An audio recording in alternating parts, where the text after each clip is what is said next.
नमस्कार मित्रांनो. कधी-कधी आपलीच ताकद आपल्याला अडचणीत आणते आणि आपण विचार करतो, की चूक नेमकी कुठे झाली? सिंह राशीचे जातक आहे त्यांच्याकरता एप्रिल महिना संधी आणि सावधगिरी यांचा संगम आहे. कारण या महिन्यामध्ये तुमची सगळ्यात मोठी ताकद, धाडस, रिस्क घेण्याची तयारी आणि कुणालाही न घाबरण्याची वृत्ती हीच गोष्ट तुमची कमजोरी बनू शकते. कारण या महिन्यात तुमच्याकडून अनावश्यक आणि मोठी जोखीम घेतली जाऊ शकते आणि कसा परिणाम तुमच्या आयुष्यावर ते मोठ्या प्रमाणात होऊ शकतो. कारण या काळात मंगळ, शनी, नेपच्यून आणि सूर्यग्रह हे तुमच्या अष्टम स्थानामधून भ्रमण करत आहे. म्हणूनच अचानक निर्णय, अनपेक्षित जोखीम आणि आयुष्याला कलाटणी देणारे प्रसंग यांचा अनुभव तुम्ही या महिन्यात घेऊ शकता. म्हणून एक गोष्ट लक्षात ठेवा, लोभाच्या मागे लागू नका आणि शॉर्टकट्स तर अजिबात घेऊ नका.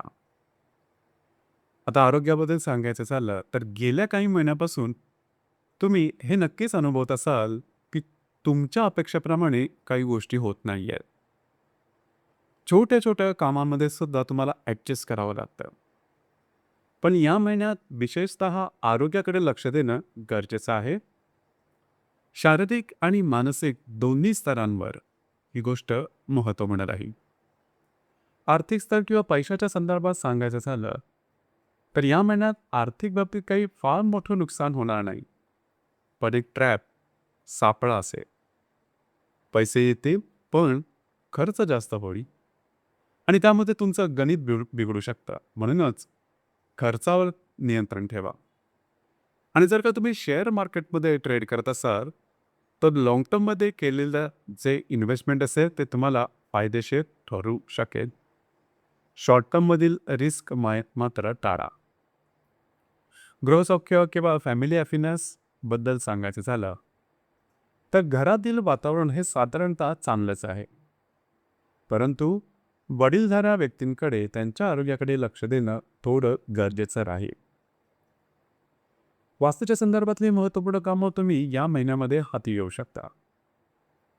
आता रिलेशनशिप किंवा ज्याला आपण लव्ह लाईफ म्हणतो त्याबद्दल सांगायचं झालं तर या महिन्यामध्ये रिलेशनशिप किंवा नातेसंबंध चांगलेच राहतील. याचप्रमाणे नवीन रिलेशनशिपसुद्धा तुमच्या अपेक्षेप्रमाणे होऊ शकते. ज्या गर्भवती महिला आहे त्यांच्याकरता सुद्धा हा संपूर्ण महिना उत्तम असणार आहे आणि जे विद्यार्थी वर्ग आहे त्यांच्याकरता सुद्धा हा संपूर्ण महिना अपेक्षेप्रमाणेच राहणार आहे. वैवाहिक जीवनाबद्दल सांगायचं झालं तर गेल्या काही महिन्यामध्ये वैवाहिक सौख्यामध्ये किंवा वैवाहिक जीवनामध्ये थोडे वादविवाद झालेले तुम्ही अनुभवलेले असते. आत्ता मात्र गाडी रुळावर येईल. वैवाहिक जीवन हे उत्तम राहील.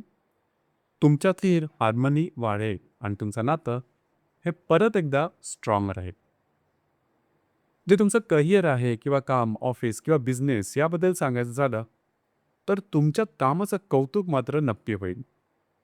याचप्रमाणे नवीन संधीसुद्धा मिळतील. पण इथे एक गोष्ट लक्षात ठेवण्यासारखी आहे. तुमच्याच चुकीच्या निर्णयामुळे तुम्ही नुकसान करून घेऊ नका. कारण कधी-कधी होतं असं, की झालेलं नुकसान भरून काढण्यासाठी आपण मोठी जोखीम घेतो, मोठी रिस्क घेतो किंवा कधी-कधी शॉर्टकट्ससुद्धा घेतो आणि तिथेच फसतो किंवा अडकला जातो.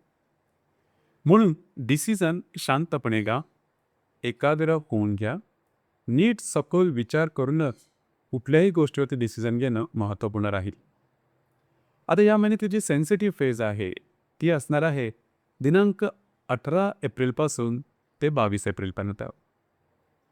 या काळामध्ये कोणतेही मोठे निर्णय घेऊ नका, त्यांना अंदाज चुकतील आणि त्यामुळे मानसिक तणावात भरच पडेल. आरोग्याच्या संदर्भातले सुद्धा त्रास या संदर्भामध्ये होऊ शकतात, तर काळजी घ्या. स्पेशल डेट्स म्हणजे या महिन्याची जी पौर्णिमा आहे ती 2 तारखेला आहे आणि जी अमावास्या आहे ती 17 तारखेला आहे.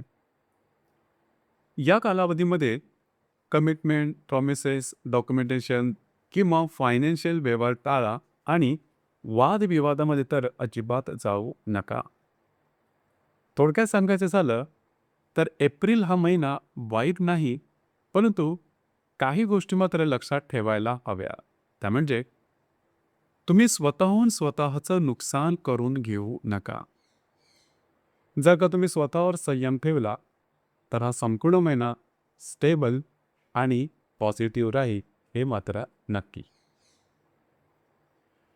तर मित्रांनो, हे होतं सिंह राशीचं एप्रिल 2026 करताचं संपूर्ण राशीफळ. धन्यवाद.